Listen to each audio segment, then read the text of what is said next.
भला बुरा सब भ्रम है। मैं भी एक भ्रम में जी रही थी, या ये कहूँ कि मेरे चारों तरफ सिर्फ भ्रम ही भ्रम था। नमस्कार, मैं दिव्यांका त्रिपाठी दहिया क्राइम पेट्रोल सतर्क विमेन अगेंस्ट क्राइम की श्रृंखला में आपका स्वागत करती हूँ। हम सब एक खुशहाल आसान सी जिंदगी चाहते हैं, लेकिन हम ये अच्छी तरह से जानते हैं कि दुख दर्द तकलीफ हमारी जिंदगी का एक अभिन्न हिस्सा है। धूप छांव, फूल और कांटे, ये सब एक ही आयाम में पाए जाते हैं और हर इंसान को अपने हिस्से की तकलीफ से तो गुजरना ही पड़ता है। लवली शाह 16 साल की लड़की, क्या कहानी थी लवली की कि उसने ऐसा कदम उठाया। लवली के साथ जो कुछ भी हुआ उसे समझने के लिए हमें सबसे पहले लवली की जिंदगी को जानना पड़ेगा। आप सभी पंचगणों से हमारी विनती है कि हमको इंसाफ दिलवाइए। ये वृंदावन सालों पहले हमसे कर्जा लिया और आज तक रकम नहीं लौटाया। जरा पूछिए इससे, कब देगा हमारे पैसे? 5,000 रुपये लिया था इनसे, सूद मिला के 14,000 वापस कर चुके हैं। और कितना दें हम बताइए? लेकिन 11,000 रुपये अभी भी बाकी हैं। पाई पाई का हिसाब रखे हैं, पूछ लो इनसे। वृंदावन, सम्राट जी ने अपने सारे कागज दिखाए हैं, रकम तो तुम्हें लौटानी पड़ेगी। देखिए, अगर देना है तो आपको मालूम है कि खेती बाड़ी का क्या हालत चल रहा है, थोड़ा बखत दीजिए तो कोशिश नहीं नहीं करते हैं। नहीं, पंच परमेश्वर, आप लोग इसकी बातों में मत आइए, फैसला सुनाइए अपना।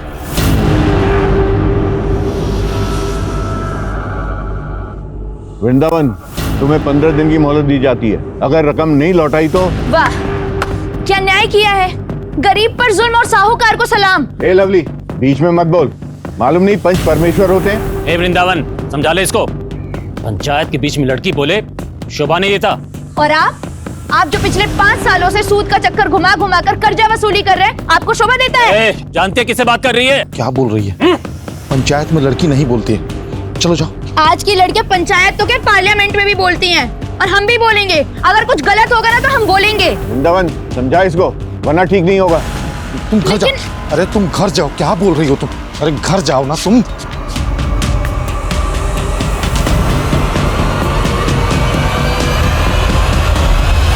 लवली, खाने पर गुस्सा मत निकाल, वैसे भी गलती तेरी थी। तूने आज तक गांव की किसी भी औरत को पंचों के बीच बोलते हुए सुना है? सालों से ये जो सड़ी गली प्रथा चल रही है, इसे कब छोड़ेंगे हम? आप मुझे एक बात बताइए, सालों पहले सती प्रथा होती थी ना? आज है ये सब? नहीं है ना? अरे हम अंग्रेजों के गुलाम हुआ करते थे, आज है? नहीं ना? सब कुछ बदलता है और बदलना भी चाहिए, और इस बदलाव के लिए आवाज उठानी पड़ती है। तुम्हारी बातें सुनकर हमको विश्वास ही नहीं होता कि रमा दीदी का कोई असर भी है। प्लीज माँ को मत लाइए बीच में। क्या हुआ? हम पानी लाते हैं आपके लिए। देखो, दोबारा पंचों के बीच में मत बोलना। तो अभी तो माफी मांग लें तुम्हारे नाम पे हम। आप कितना डरते हैं उनसे। लवली, हम कह रहे हैं बापू कुछ मत बोल। वाह कन्हैया भैया, आपकी ये भारी भरकम आवाज पंचों के सामने तो नहीं निकली, या मुझे समझा रहे हैं?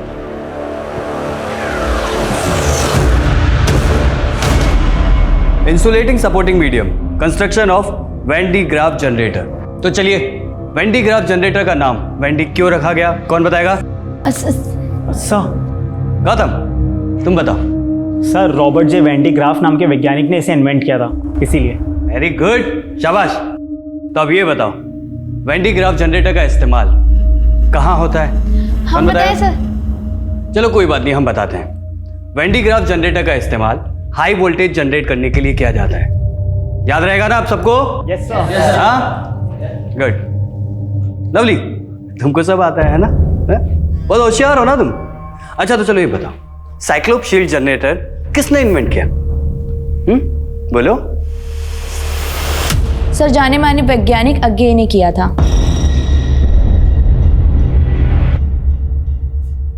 तकलीफ मत कीजिए सर, अज्ञे वैज्ञानिक नहीं बल्कि कवि हैं। आपको फिजिक्स आती है, लेकिन फिजिक्स पढ़ाना नहीं आता। चुप करो। और इस सेमेस्टर के सारे चैप्टर अगली बार 3 बार लिख कर लेके आना अगली क्लास में, नहीं तो कोचिंग क्लास में बैठने नहीं देंगे। जाओ, दफा हो जाओ। जाती हो या फिर से सस्पेंड होना है?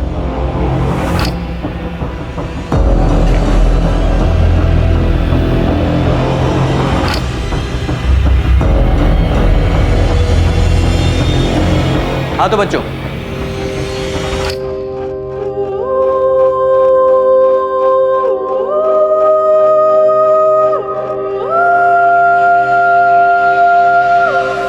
लवली, तुमने रमा दीदी से पैसे क्यों मांगे? माँ है वो हमारी, अब मांग लिए तो क्या हो गया? वो कुछ कहती नहीं है तो ठीक है, लेकिन वो भी कोई रईस नहीं है कि तुम उनसे जब चाहे खर्चा करवाती रहो। आपकी प्रॉब्लम क्या है? आपको तो पैसे देने नहीं है ना? और अगर मेरे माँ बाप दे रहे हैं तो आपको क्या परेशानी हो रही है? देखो बेटा, इंसान को उतना ही पैर फैलाना चाहिए जितना चादर होता है। अब तुम यहाँ रहती हो, हमारा जिम्मेदारी है, और हमारे पास ज्यादा पैसा नहीं है। फिर से हाथ खड़े कर दिए ना? बेटा लवली, ज्यादा मत बोलो तुम। बोलेंगे हम, ऐसे बेबसी की जिंदगी नहीं जी सकते हम। ये मत करो, वो मत करो, सपने मत देखो। अरे तंग आ चुके हैं हम, घुटन होने लगी है हमें। ऐसे जीने से अच्छा ना लगता मर ही जाए। और वैसे भी आप दोनों को ना कोई फर्क नहीं पड़ता हमारे होने ना होने से। एक काम करते हैं, मर ही जाएंगे आज हम।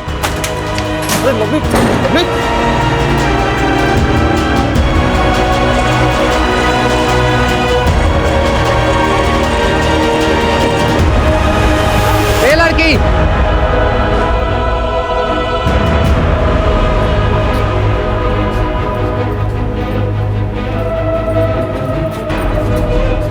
लवली अभी तक नहीं आई? सुषमा, तूने लवली को देखा क्या? रोज शाम को इस समय तक कोचिंग क्लास से आ जाती है। नहीं, हमने तो नहीं देखा लवली को।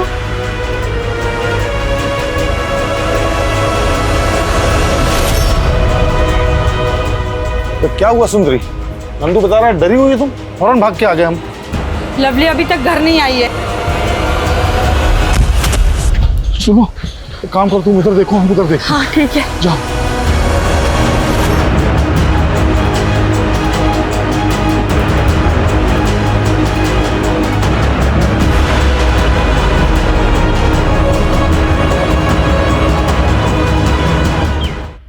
वृंदावन, लगता है अब हमें पुलिस में खबर कर देनी चाहिए।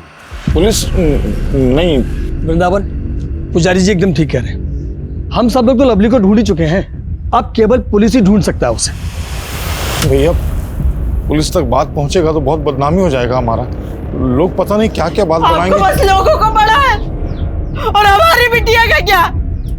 हम जाते हैं पुलिस के पास। अरे लेकिन तुमको जाने का जरूरत नहीं है, हम जाएंगे थाने। हाँ भैया, अरे क्या हुआ?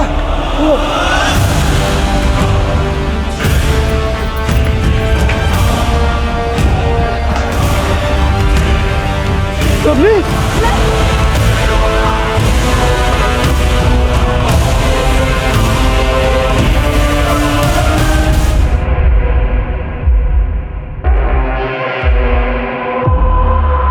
इस लड़की की साइकिल नीचे खड़ी है, उस पर बैग भी है। देखकर तो ऐसा ही लग रहा है कि वो खुदकुशी के मकसद से ऊपर आई हो। उसने साइकिल नीचे खड़ी की, छत पे आई और फिर यहाँ से कूद गई। कुमार सर, बॉडी को पोस्टमार्टम के लिए भेज दो।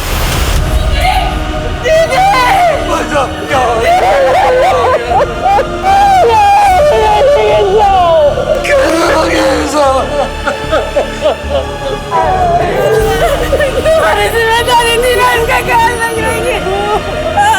दीदी, हमको नहीं मालूम था कि लवली कि वो आत्महत्या कर ले। दीदी, हमारी बेटी को ले आओ। हम लवली को तुमसे भी ज्यादा जानते हैं, वो खुदकुशी नहीं कर सकती। दीदी, पुलिस तो कह रही है। कुछ भी कहे, हम नहीं मान सकते। हमारी लवली खुदकुशी नहीं कर सकती। जरूर लवली के साथ कुछ हुआ होगा। हमारी जब तक इसका पता नहीं चलता हम चैन से नहीं बैठेंगे। हमारी बेटी को ले आओ दीदी, हमारी बेटी को ले आओ।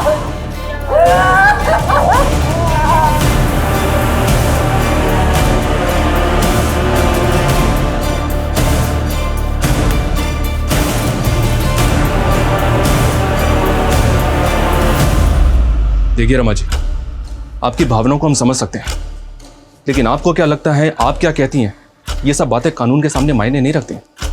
कानून के लिए मायने रखते हैं सबूत। सबूत क्या कहते हैं, पोस्टमार्टम रिपोर्ट क्या कहती है। और पोस्टमार्टम रिपोर्ट के मुताबिक लवली ने सुसाइड किया था। अब आप लोग लवली की डेड बॉडी ले जाइए और उसका अंतिम संस्कार कीजिए। नहीं, जब तक दोबारा जांच नहीं होगी हमारे लवली के शरीर का अंतिम संस्कार नहीं होगा। रमा बिल्कुल ठीक बोल रही है। लवली का शरीर तभी राख होगा जब उसके साथ इंसाफ होगा। घटनास्थल पे मिले सबूत, पोस्टमार्टम की रिपोर्ट सब यही दर्शा रहे थे कि लवली ने आत्महत्या की थी, लेकिन रमा इस बात को मानने को तैयार नहीं थी। वो चाहती थी कि इस केस की दोबारा जांच हो। अगर ये मान भी लिया जाए कि ये आत्महत्या का नहीं हत्या का केस है, तो भी सोचने वाली बात यह है कि रमा इतने यकीन के साथ कैसे कह रही थी। खैर, परिवार का विक्टिम को अंतिम संस्कार देने से इनकार करने का फैसला कारगर साबित हुआ। देखते ही देखते इस मामले ने तूल पकड़ा और केस अखबार की सुर्खियों तक पहुंच गया। अच्छी बात यह हुई कि लवली की कम्युनिटी ने भी आवाज उठाई और पब्लिक सेंटिमेंट्स को ध्यान में रखते हुए री इन्वेस्टिगेशन के लिए केस क्राइम ब्रांच को सौंपा गया।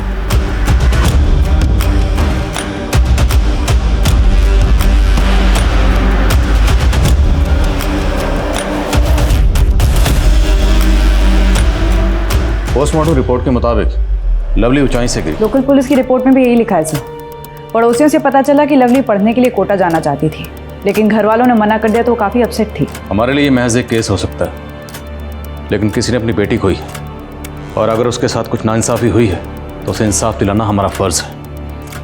विक्टिम की फैमिली से मिलना पड़ेगा। लवली को और उसके मन को बहुत अच्छी तरह से समझते थे। हमारी लवली खुदकुशी कर ही नहीं सकती। कितने सपने थे उसके, कितना कुछ करना चाहती थी वो। देखिए, आपके जज्बात मैं समझता हूँ, लेकिन हमारे लिए जानना ज़रूरी है, क्या लवली किसी बात को लेकर परेशान थी? उसने कभी कुछ कहा हो आपसे या आपने कुछ देखा हो? सर, लवली की मौत के एक दिन पहले उसने हमें फोन किया था। तो हम क्या करें मम्मी? हमको कोटा जाकर आईआईटी की तैयारी करनी है। मम्मी, हमारा सपना है कि हम देश के सबसे अच्छे इंजीनियरिंग कॉलेज में पढ़ें, कुछ करें। हमने कहा ना, हम उनसे बात करेंगे, वो मान जाएंगे। मम्मी, लेकिन तब तक फॉर्म भरने की डेट निकल जाएगी। सिर्फ 6,000 रुपए चाहिए। हम भिजवाते पैसे, अभी भिजवाते। Thank you mummy, thank you thank you. उसी दिन लवली ने कोटा के किसी इंस्टीट्यूट का फॉर्म भरा था, कितना खुश थी वो। तो लवली को कोटा भेजने के लिए आप लोग भी राजी थे? हाँ साहब, लवली की खुशी से बढ़कर हमारे लिए कुछ नहीं था साहब। आप ही सोचिए ना सर, अगर लवली किसी बात को लेकर हताश थी तो एक दिन पहले वो कोटा का फॉर्म क्यों भरती? देखिए, आपकी बात मैं समझता हूँ, लेकिन पोस्टमार्टम रिपोर्ट तो यही कहती है कि उसने खुदकुशी की थी। तो आप भी यही मानते हैं कि हमारी लवली ने खुदकुशी की? देखिए, जब तक हमारी तहकीकात पूरी नहीं हो जाती हम कुछ नहीं कह सकते। हम इस केस की तहकीकात फिर से करेंगे, फिर देखते हैं।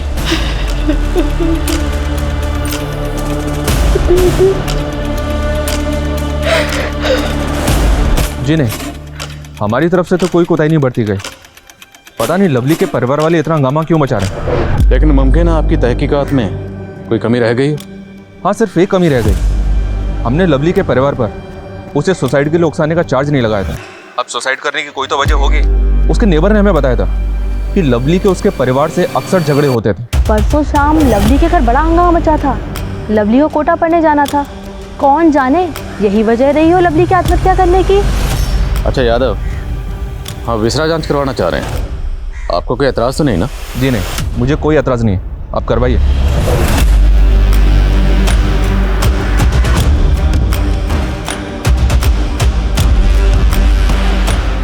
सर, इस रिपोर्ट के मुताबिक लवली ने खुदकुशी नहीं की। No traces of blood in lungs. अगर मौत गिरने से हुई होती तो लड़की की सांस के साथ उसके लंग्स में ब्लड आता, मतलब जमीन से टकराने से पहले ही उसकी मौत हो चुकी थी।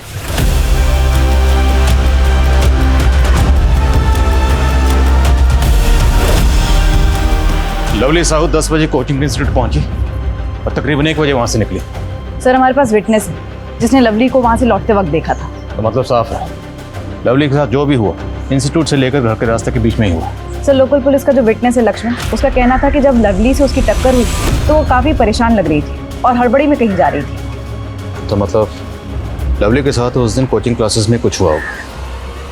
हम शुरुआत वहीं से करें।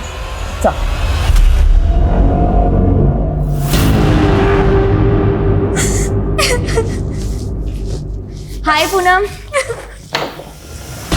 तू रो क्यों रही है? देख कितना गंदा गंदा लिखा है हमारे बारे में। हमारा नंबर भी दिया है। कब से बंदे बंदे मैसेज आ रहे हैं फोन पर। अगर घर वालों को पता चला तो पता नहीं क्या होगा। सोचते हैं कि नंबर ही बदल दे। नहीं पूनम, ऐसा करने की कोई जरूरत नहीं पड़ेगी, तू टेंशन मत ले। अरे ये तो बॉय वॉशरूम की दीवार है। क्या? हाँ, हमारे यहाँ ऐसी टाइल्स है। तू चल चल, तू मेरे साथ चल। अरे लेकिन लवली, गुस्से में कुछ मत करना। तू चुप रह गौतम। हाँ भाई देख ले, ये हमारे इंस्टीट्यूट की लड़की है। तू एक बार फोन करके तो देख। आई स्वेयर टू गॉड, तू एक बार कॉल तो कर। शुभांकर, ये सब तूने किया है? हम तो बस फोटो ले रहे थे।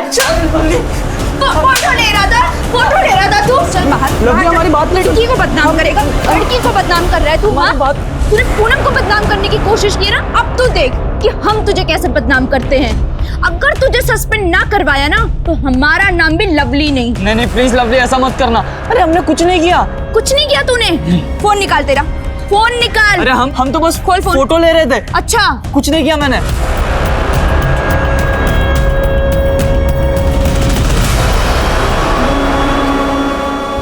हाय लवली, बड़ा ही प्यारा नाम है ना। दीपक हमारे रास्ते से। अरे सुनो तो सही, गुस्सा क्यों हो रही है? कसम से गुस्से में ना तुम और भी लवली लगती हो। भाई भाभी जी इसलिए नाराज हैं क्योंकि पूनम पे तो हमने पूरी दीवार लिख दी, इनके लिए हमने कुछ लिखा नहीं, इसीलिए बस। हटो यहाँ से तुम लोग। दीवार क्या, पूरा कमरा लिखना पड़ेगा इस लवली के लिए।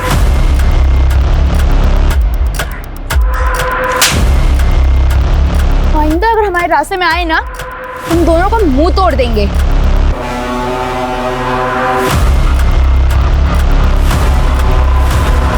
सर, बॉयज़ टॉयलेट वाले इंसिडेंट के बाद लवली ने शुभांकर को सस्पेंड करवा दिया था, लेकिन जब दीपक और सुनील के साथ झगड़े की खबर मैनेजमेंट वालों को पता चली तो लवली को भी 1 हफ्ते के लिए सस्पेंड कर दिया। और 1 हफ्ते बाद वो लौट के आई तो उसका पूरा प्लान ही बदला हुआ था। प्लान बदला हुआ था? जी सर, लवली IIT की तैयारी के लिए कोटा जाना चाहती थी और हमने उसको आखिरी बार तब देखा था जब वो और गौतम मिलके कोटा का फॉर्म भर रहे थे। गौतम कहाँ मिलेगा? वो तो उसी दिन कानपुर चला गया था, अब तक नहीं लौटा। अच्छा, आप और लवली इंस्टीट्यूट के बाद घर एक साथ जाते थे ना? जी सर, पर आधे रास्ते तक के साथ जाते थे। लवली का घर अलग पड़ता है और हमारा अलग, तो एक मोड़ के बाद हम अलग हो जाया करते थे। हाँ, इस लड़की को देखा है साइकिल से जाते हुए। 2 लड़कों के साथ झगड़ा भी हुआ था इसका। हटो हमारे रास्ते से तुम। छोड़ देते हैं ना, छोड़ देते हैं ना। क्यों पकड़ रहे हो? दीपक, चल। क्या हुआ बेटा? कुछ नहीं हुआ है। कौन थे वो दोनों लड़के? जानते उनको? सर, हम जानते तो नहीं है, लेकिन हाँ, लाल रंग की बाइक से आए थे। पूनम, वो जो 2 लड़के दीपक और सुनील उस दिन लवली को परेशान कर रहे थे, क्या उनके पास कोई बाइक है? हाँ सर, दीपक के पास बाइक है, वो भी लाल कलर की। रहते हैं कहाँ दोनों? एड्रेस मालूम? नहीं सर, घर नहीं पता, पर इतना पता है कि हमारे इंस्टीट्यूट में पढ़ते हैं।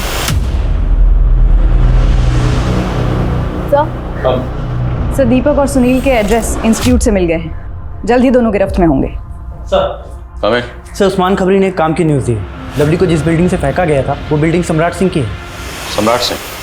लवली के गांव का एक बड़ा साहूकार है। लवली के पिता वृंदावन ने उससे काफ़ी कर्जा ले रखा था जो कि वो चुका नहीं पा रहा था। इस बात को लेकर दोनों का भरी पंचायत में काफ़ी झगड़ा हुआ था। बुलाओ सर। देखिए, आप हम पे बेकार में शक कर रहे हैं। हमारा इस केस से कोई लेना नहीं है। जिस दिन लवली की मौत हुई हम तो गांव में थे भी नहीं। और तो गांव जा भी नहीं पाएगा भी वापस अगर सच नहीं बोलेगा। बोलो, लवली के फादर वृंदावन के साथ पैसों को लेकर झगड़ा हुआ था ना तुम्हारा? अरे साहब, हम साहूकार हैं, लोगों के सुख दुख में ब्याज पर पैसा देके उनकी सहायता करते हैं। अब अगर कोई ग्राहक हमारा पैसा नहीं लौटाएगा, ब्याज तो चढ़ाना पड़ेगा। यही तो धंधे का उसूल है। हमारा भी एक उसूल है, जब तक सच नहीं सुनते यहाँ से जाने नहीं देते। हमने कुछ नहीं किया है साहब। लेकिन लवली की बॉडी को तुम्हारी बिल्डिंग से नीचे फेंका गया था। अरे साहब, हम आपको यही तो समझा रहे हैं। हमें अगर लवली को मारना होता तो उसकी लाश को अपनी बिल्डिंग से नीचे क्यों फेंकते, ताकि हम खुद ही फंस जाएं। सम्राट की बात में लॉजिक तो है।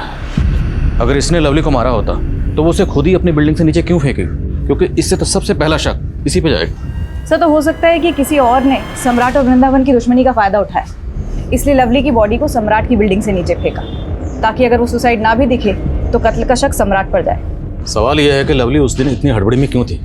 क्या वो बिल्डिंग में किसी से मिलने वाली थी? डू वन थिंग, बिल्डिंग के आसपास जितने भी लोग रहते हैं सब पर नजर रखो। सर। और दीपक और सुनील? सर, वो दोनों फरार हैं और शुभांकर भी सस्पेंशन के बाद से अपने घर नहीं पहुंचा है। पता लगाओ तीनों कहाँ छुपे हैं। जी सर, एक बात और, लवली का परिवार उसका अंतिम संस्कार करना चाहता है। ठीक है, और रिलीज कर दो। सर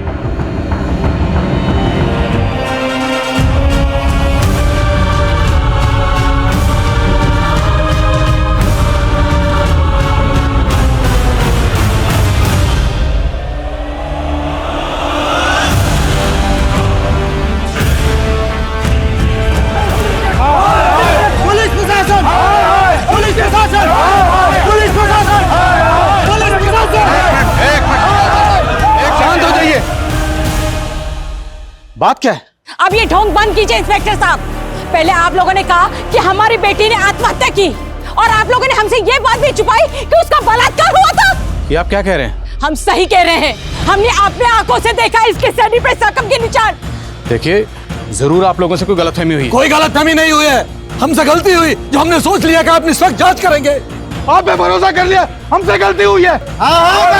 देखिए, शांत हो जाइए, शांत हो जाइए। मैं वादा करता हूँ अगर जरूरत पड़ी तो हम फिर से पोस्टमार्टम करवाएंगे। अरे हमारी बेटी के शरीर के साथ और कितना खिलवाड़ करोगे आप लोग?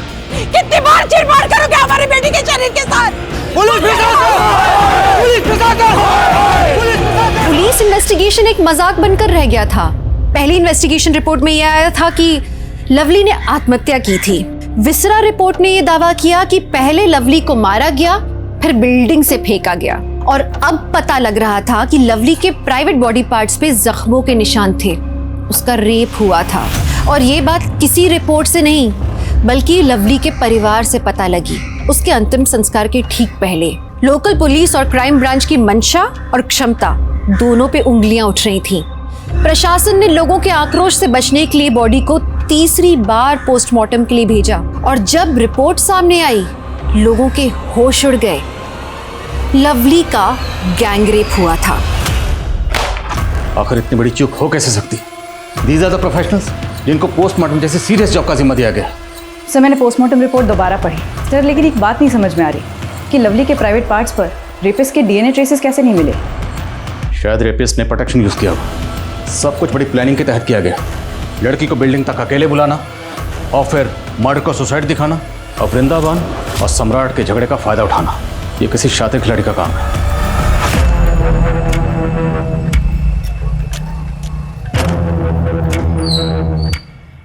शुभंकर, हेलमेट पहन ले, पुलिस ढूंढ रही है हम लोगों को। तुम भी पहन।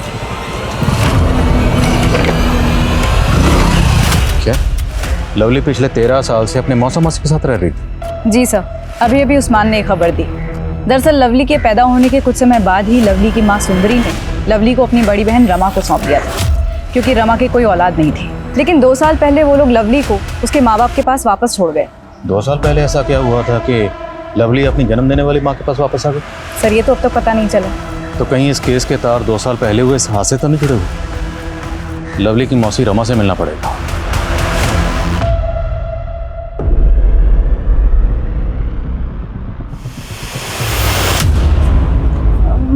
मम्मी, 1 गिलास दूध मिलेगा? क्या बात है, आज खुद से दूध मांगा? लाती हूँ।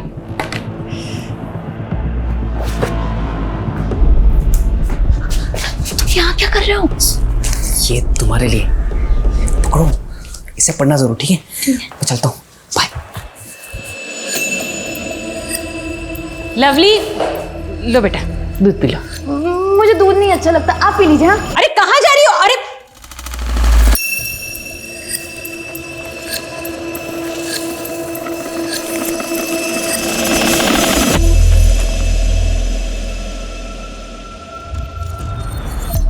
हम शादी कब करेंगे?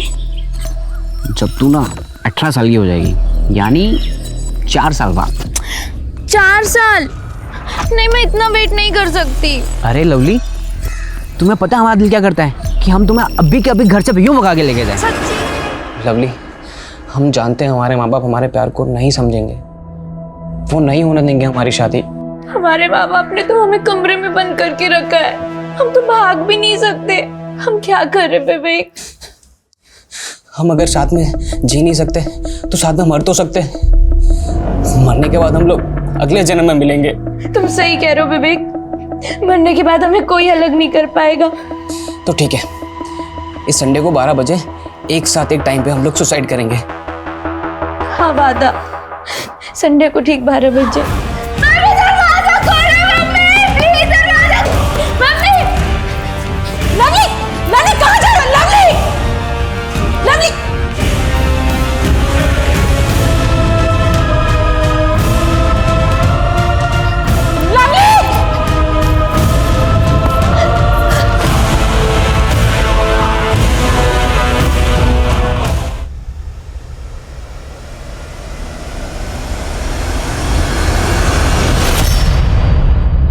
बिहारी जी, हमने पता किया, विवेक के साथ हुए उस हादसे के बाद ही आपने लवली को यहाँ भेजा था। इसके अलावा हमारे पास कोई और रास्ता भी तो नहीं बचा था साहब। दरअसल उस हादसे के बाद लवली सदमे में थी। विवेक की मौत के लिए वो खुद को जिम्मेदार मानती थी। उसकी ये हालत देखकर ना चाहते हुए भी लवली को हमने अपने आप से अलग किया और उसे यहाँ भेजा ताकि वो उस सदमे से उभर पाए। तो यहाँ आने के बाद लवली उस सदमे से उभर पाई थी? साहब, वो धीरे धीरे तो यहाँ के माहौल में ढलने लगी थी, लेकिन वो पहले वाली लवली नहीं रह गई थी। उसकी हंसी में भी एक उदासी थी साहब, और उसने अपने अंदर जो गुस्सा दबा के रखा था वो कभी भी फूट पड़ता था। जाहिर सी बात है, इतने बड़े हादसे के बाद उसे प्रोफेशनल काउंसलिंग की जरूरत थी, अपने माँ बाप की जरूरत थी, उसे आप लोगों के साथ की जरूरत थी। करते भी तो क्या करते साहब, विवेक के पिताजी वकील थे, उन्होंने लवली और हमारी जिंदगी हराम करके रख दी थी साहब। कई बार पुलिस आती थी हमें परेशान करने के लिए, और एक दो बार तो उन्होंने गुंडे भी भेजे थे। गुंडे? हाँ, विवेक का मामा किसी गुंडे से कम नहीं है। एक दो बार तो इनके साथ भी मारपीट की थी। वहां वो हमसे बदला निकालते और यहाँ मेरी बहन के परिवार को परेशान करते थे। वो विवेक का मामा लवली का पीछा करते करते यहाँ तक आया था? सर, वो कई सालों से पीछे पड़ा हुआ था, और विवेक का मामा कोई और नहीं, सम्राट सिंह है। मान गए साहब, गड़े मुर्दे उखाड़ना कोई आपसे सीखे। हमारे भांजे की मौत के जख्म को आज आपने फिर से कुरेद दिया। हमारे पास फैक्ट है और तुम्हारे पास मोटिव। नहीं साहब, हमें अगर ऐसा करना होता तो 2 साल तक इंतजार नहीं करता, उसी समय निपटाती होते उसको। देख सम्राट सिंह, साहब परिवार के साथ तेरी दुश्मनी की दास्तान सामने आ चुकी है। अब बेहतर यही होगा कि तू अपना गुनाह कबूल कर ले। साहब, हमारी बात सुनिए, हम जान चुके कोई है जो फायदा उठा रहा है हमारे और वृंदावन के बीच के अनबन का, और उसी के झांसे में आके आप सब लोग भी गोल गोल घूम रहे हैं। गोल गोल तो तू घुमा रहा है हमें। सुमित, सीधे रास्ते पर ला जरा से। सर, सम्राट के कॉल रिकॉर्ड्स चेक किए, क्लीन है, कोई सस्पिशियस एक्टिविटी भी नहीं। अब या तो ये सम्राट बहुत स्मार्ट है, या फिर वाकई इसके और लवली के फादर वृंदावन के झगड़े का फायदा उठाकर कोई फंसाना चाहता है इस सम्राट को।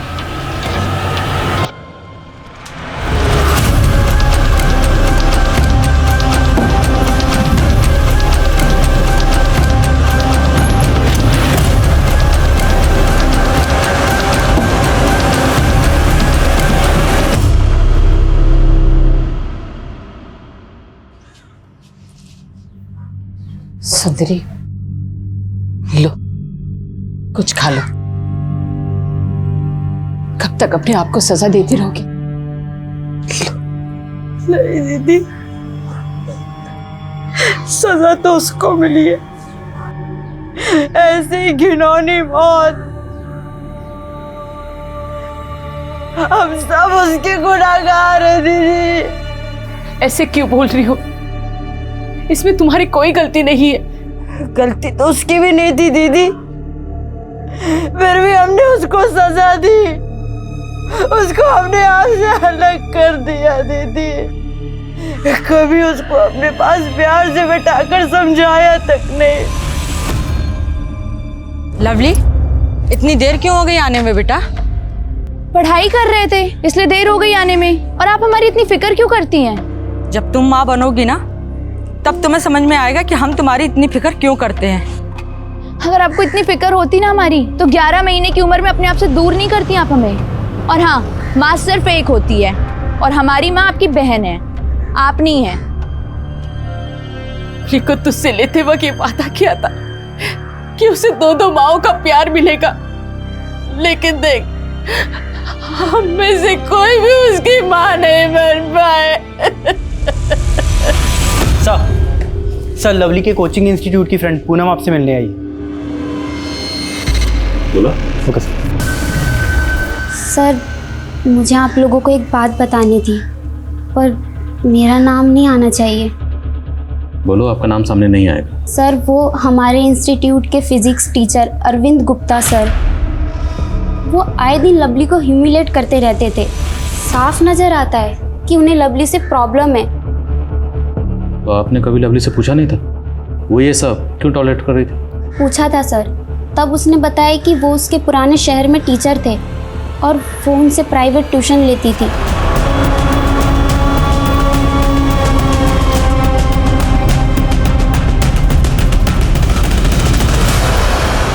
देखिए सर, मैं मानता हूँ मुझसे गलती हुई थी, लेकिन उसकी सज़ा मैं आज भी भुगत रहा हूँ। ये देखिए, पिछले 2 साल से अपने इस टूटे पैर के सहारे चल रहा हूँ सर। उसके बाद भी तो लवली को हैरेस करता रहा? नहीं सर, ऐसी बात नहीं है। हाँ, कभी कभी उसे देखकर पुरानी बात याद आ जाती तो अपने इस टूटे पैर का गुस्सा निकालने के लिए उसे छोटी मोटी सज़ा देता था। रेप और मर्डर छोटी मोटी सज़ा है? मैंने लवली का रेप नहीं किया और ना ही उसका मर्डर किया। मैंने कुछ नहीं किया सर। तुमने क्या किया क्या नहीं किया ये तो हम पता लगा लेंगे।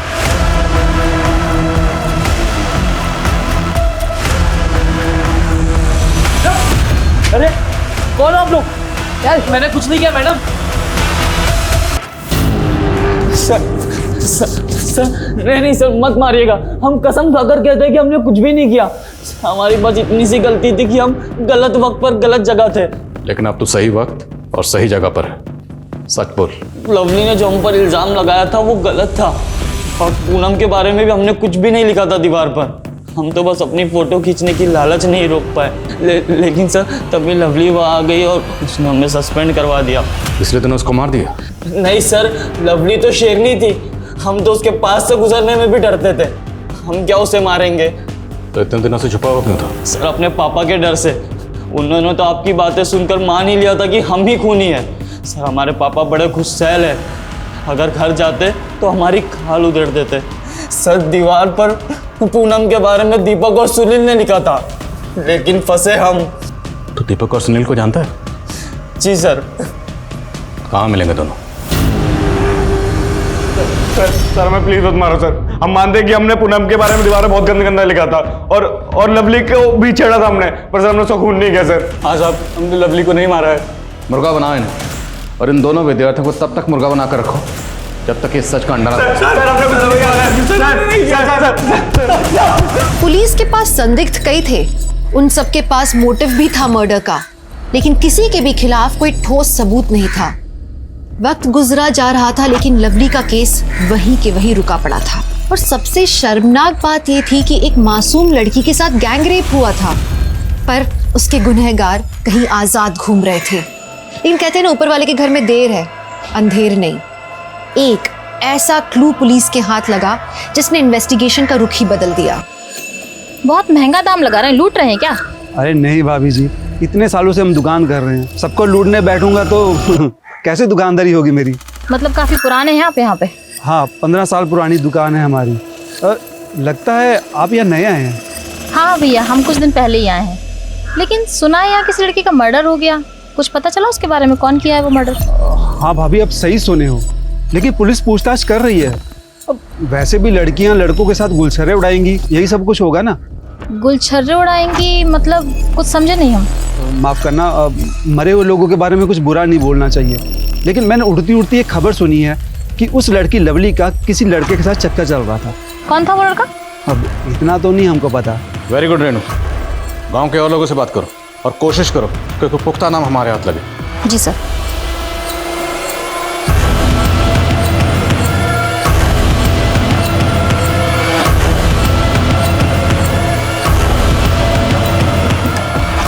कम लवली के कॉल रिकॉर्ड्स चेक किए, एक नाम मिला है, लेकिन दोनों के बीच ज़्यादा बातचीत नहीं होती, इसलिए अफेयर जैसा कुछ नहीं लग रहा। फिर भी उठाओ sir, let's take a chance.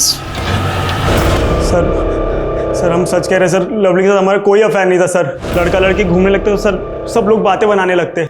Sir lovely तो हमारी राखी सिस्टर थी सर, बहन मानते थे सर हम उसको। सर ये देखिए सर फोटो, सर नसीब से हमारे फ़ोन में फ़ोटो है सर, वरना सर जैसे आप हमें उठा लिए सर, लवली के भैया तो हमें पीट ही देते थे। लवली के भैया मतलब कन्हैया? हाँ सर, उनको लगता था कि हमारे बीच में कुछ अफेयर चल रहा है, तो वो अपने साथी लेके आए थे हमें पीटने के लिए। अगली बार से हमारी बहन के आसपास भी दिखे ना तो टांगे तोड़ देंगे तुम्हारी। हम मिलेंगे क्योंकि हमने कुछ गलत नहीं किया है।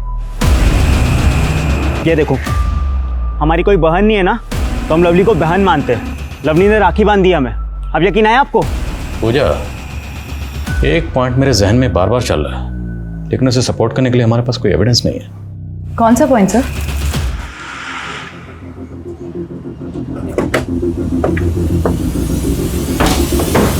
सर, आपका शक सही था। जिस दिन लवली का मर्डर हुआ उस दिन इस लड़के ने 1 डज़न कॉन्डम्स खरीदे थे। कम उम्र का लड़का है, न बीवी है न गर्लफ्रेंड। उठाओ इसे। सर, हम कुछ नहीं किए सर, आप लोग फंसा रहे हमको। फंस तो गया, क्योंकि हमने उस दुकान का पता लगा लिया है जहाँ से तूने कॉन्डम्स खरीदे थे, और तू सीसीटीवी में भी उस दिन उसी बिल्डिंग की तरफ आते हुए दिख रहा है। अरे तू जल्दी चल, कन्हैया फिर से पगला गया है। क्या हुआ अंकित भैया? अरे उसको कोई फिर से भड़का रहा है कि तुम्हारा और गौतम का अफेयर चल रहा है। वहाँ गौतम को पकड़ के रखे हुए हैं। कहाँ पकड़ कर रखे हैं? सम्राट चाचा का नका वाला बिल्डिंग है ना, हाँ। उसके छत पे रखे हुए पकड़ के। भैया भैया गौतम कहाँ है? यहाँ कोई गौतम नहीं है, और हमने तुमसे कहा था ना उस गौतम से दूर रहना। तुमने झूठ बोला हमसे। किस सगी बहन के साथ?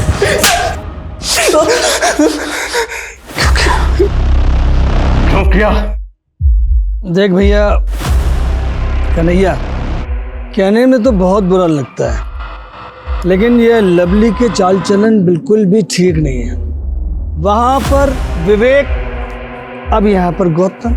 विवेक तो मर गया, मुझे लगता है अब गौतम के मरने की बारी है। तू डरता है किसी से? डरते नहीं है ताऊ, लेकिन बहन है वो हमारी। अबे तेरी माँ और तेरी मौसा की नाजायज औलाद है वो। क्या बक रहे हो ताऊ ये? तभी तो उसके पैदा होते तेरे बाप ने तेरी मौसी को सौंप दिया था उसे। बताता हूँ साहब, हमने कन्हैया को झूठी कहानी सुनाई थी साहब। खुद के भाई के बच्चों के साथ तुम्हारी क्या दुश्मनी थी? दुश्मनी हमारी बच्चों के साथ नहीं, उनके बाप के साथ थी। उसने चालाकी से हमारी एक उपजाऊ जमीन का टुकड़ा हमसे हथिया लिया साहब। इसलिए मैंने सोचा कि घर के चिराग से घर को आग लगा देता हूँ। इसलिए हमने कन्हैया के अंदर लवली के खिलाफ जहर भरना शुरू कर दिया साहब। तेरी बेटी जैसी भतीजी, उसके साथ ये घिनौनी हरकत क्यों की? क्या चल रहा है सब? जो चला गया वो तो लौट कर नहीं आएगा, फिर इंसाफ का क्या मतलब? इंसाफ भी एक भ्रम है, लेकिन ये भ्रम बना रहना चाहिए, क्योंकि इंसाफ उन्हें सुकून देता है जो पीछे रह गए। लवली के साथ जो हुआ उसने न सिर्फ इंसानियत पर बल्कि उस रिश्ते पर भी धब्बा लगा दिया जिसे हम पवित्र मानते हैं। नफरत स्लो पॉइजन की तरह होता है। जब एक इंसान अपनी आंखों में गुस्सा और दिल में गुबार लेके चलता है तो नतीजा सिवाय तबाही के कुछ नहीं होता। सुदामा को अपने भाई वृंदावन से नाराजगी थी जो नफरत में बदल गई। फिर उसने शतरंज की बिसात बिछाई और वृंदावन के बेटे को ही मोहरा बना दिया। लेकिन इसमें लवली का क्या दोष था? उसे किस गुनाह की सजा मिली? सदियों से यही होता आया है। लड़ाई किसी की भी हो, नफरत किसी की भी हो, औरत ही हमेशा पिसती आई है। किसी से बदला लेना हो, उसे सबक सिखाना हो, तो अक्सर वार उस शख्स पर नहीं, उसकी बीवी, बेटी, बहन या गर्लफ्रेंड पे किया जाता है। कहते हैं ना कि किसी को अगर चोट पहुंचानी है तो सबसे पहले उसकी सबसे कीमती चीज को ठेस पहुंचाओ। तो ऐसे औरत को चीज समझकर, वजूदहीन समझकर उसे कुचल दिया जाता है। एक मर्द की दूसरे मर्द से लड़ाई, लेकिन सबसे पहले औरत ने गाली खाई, औरत ने जान गंवाई।